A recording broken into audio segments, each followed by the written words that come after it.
The moon cast an eerie glow over the quiet town as a group of friends set out for a night of revelry. Their laughter echoed through the dimly lit streets, a stark contrast to the darkness that seemed to be closing in around them. The night held an unspoken promise of adventure and excitement, but none of them could have foreseen the horrors that awaited them. The group consisted of 5 friends. Sarah, the adventurous spirit, always seeking thrills. Mark, the joker who never took anything too seriously. Emily, the reserved artist with a fascination for the supernatural. Alex, the level-headed rationalist. And Jessica, the party girl who embraced the night's energy. Their destination was an old mansion on the outskirts of town. Rumor had it that the mansion was haunted, its halls echoing with the whispers of tortured souls. As they approached the grand entrance, a shiver ran down Emily's spine, and she couldn't shake off the feeling that they were being watched. Inside, the atmosphere was thick with anticipation. The friends shared nervous glances, but Sarah's excitement was infectious, and they all pressed on, exploring the grandeur of the mansion. The air was heavy with the scent of decay, and the creaking floorboards seemed to protest their intrusion. As the night wore on, they played drinking games, told ghost stories, and laughed to dispel their unease.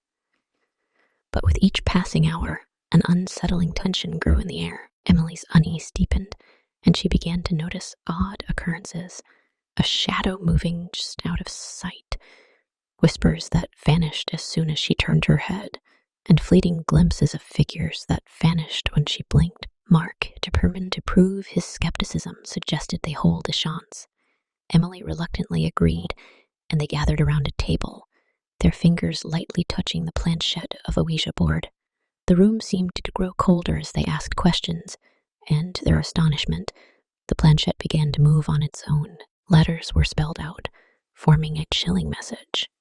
"Leave now." Nervous laughter erupted, and they dismissed the message as a prank.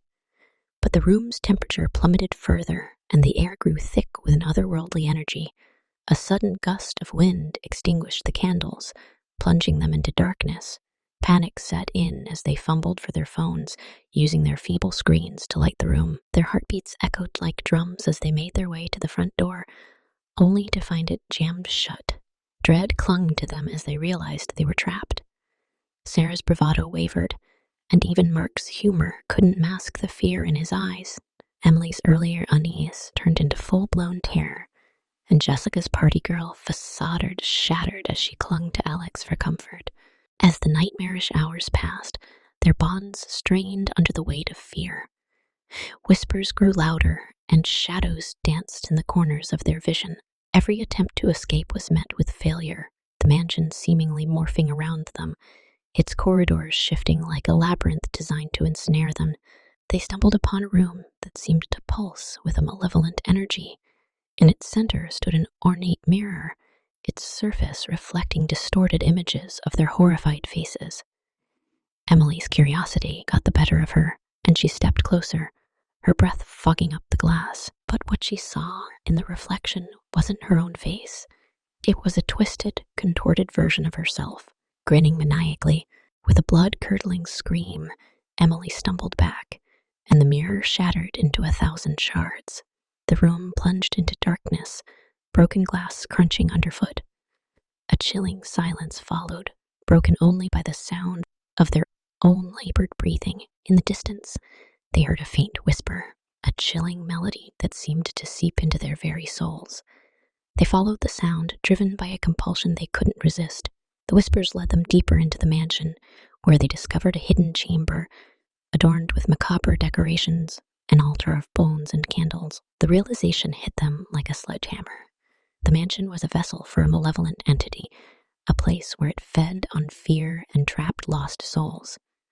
The walls seemed to close in on them, the air growing thick with a suffocating darkness. Desperation fueled their actions, and they recited a chant they found inscribed on the altar in a desperate bid to break free from the entity's grip. A deafening roar filled the chamber as the air seemed to tremble. The walls shook, and the mansion itself seemed to revolt against the entity's hold. A blinding light enveloped them, and when they opened their eyes, they found themselves outside the mansion, Greeted by the first rays of dawn, as the sun's warm embrace replaced the chilling grip of the night, the friends realized they had escaped the clutches of the malevolent entity. Their night of revelry had turned into a harrowing ordeal, a brush with the supernatural that left them forever changed. The mansion stood silent and foreboding in the daylight, a reminder of the horrors they had faced. The experience bound them together in a way that only shared trauma can.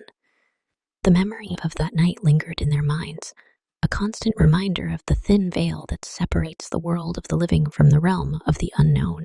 And as they went their separate ways, they each carried a piece of the darkness with them, forever haunted by the horrors they had encountered on that fateful night.